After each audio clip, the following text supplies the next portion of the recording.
I want to commend all of you in District 6. I want to commend our leadership at the local union level, the staff and the district director, as well as those from the Canadian National Office that are helping. The fact that we're going to confront this lie of right to work is really important.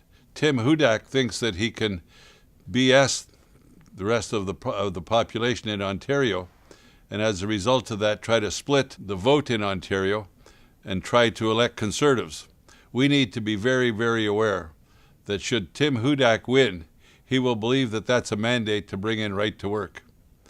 Right to work doesn't work. It really has been characterized as a right to work for less. It's important that we understand that we have to work hard every day, because the theme of right to work, many people misconceive it and actually think it's a right to a job or it's a right to something. What it is, it's really a right for employers to abuse workers. It's a right that gives the political network of the Conservatives in Ontario a tool to divide workers from workers, a tool to divide unions from the rest of the public, and he believes that through that division he can win an election. We need to make sure that he doesn't accomplish the division. We need to go out and tell the real story of right to work. In the U.S., there's 24 states that have right to work, and I just want to read to you a couple of facts that you can take in, and these are hard facts from years of right to work exposure, and there are also some facts from some of the most recent states that have had right to work, like Oklahoma. Oklahoma adopted such a law in 2001.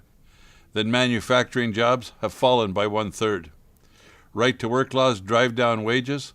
Right to work laws drive down benefits and working conditions. Workers in right to work states earn, on average, $1,500 less per year than non-right to work states. Right to work states are less likely to have pensions or employer health care. Right to work statistically has proven to be counter to strong families, counter to strong communities, counter to strong workplace voices for workers, counter to economic standards of living that are able to raise a family and take care of our pensions for the future. The good news is we can do it. The good news is we know how to mobilize in the steelworkers. So I urge you now to come together, to mobilize, to look at the places where we can make a difference, get energized, get our members involved, get our communities involved, get our families involved, because this is absolutely the fight that we need to win. We need to show Tim Hudak and his silly followers that they don't have the right agenda for Ontario. They don't have the right agenda for our families. They don't have the right agenda for our kids. We don't need an individual who's prepared to bring down our standard of living in an attempt to divide the province as his only possible chance of winning. We can mobilize and we can do this. We must mobilize and we must do this. We must do it for our children as well as ourselves, our families, and our communities. Solidarity forever.